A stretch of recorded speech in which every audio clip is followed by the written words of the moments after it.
Paminaw sa labi, dako nga balita. Ang mensahe sa kaluwasan, alang kanimo, alang kanako. Juan 3:16.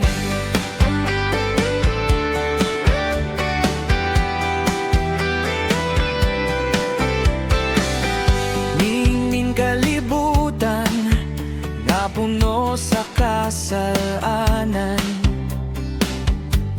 nangita ang tawo og dalan sa kagawasan. Napanang Dios sa iyang dakong kaluoy, wala kita pasag di nga mag-inusara sa kakaboy. Dili masukod, dili matugkad ang iyang plano, usa ka gasa nga gihatag alang sa matag tawo. Kay gihigugma gayud sa Dios ang kalibutan, gihigugma gayud niya ang matag binuhat. Dili mabaylo ang iyang grasya na gawas. Kay gihigugma gayud sa Dios ang kalibutan, iyang gihatag ang iyang bugtong anak. Aron ang tanan nga mutugan niya, dili malaglag kundi makabaton, makabaton sa kinabuhing dayon. Kinabuhing walay katapusan.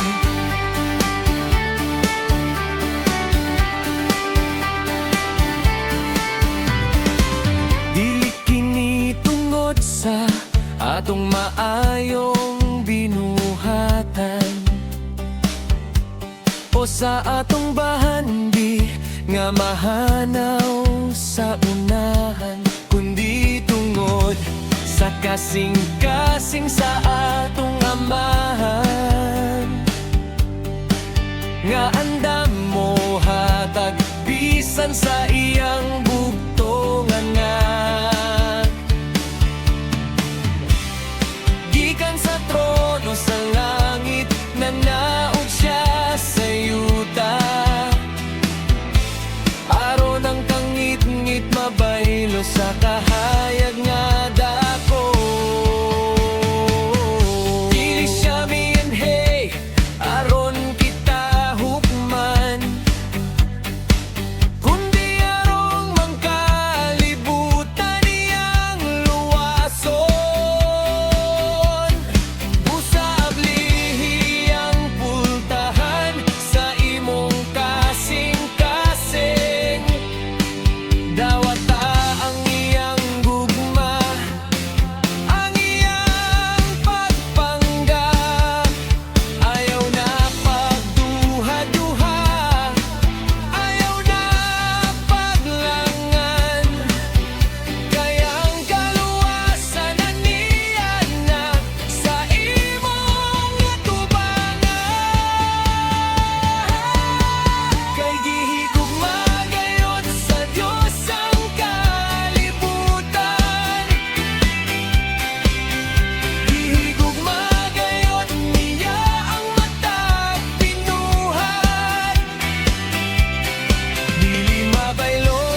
kapusan.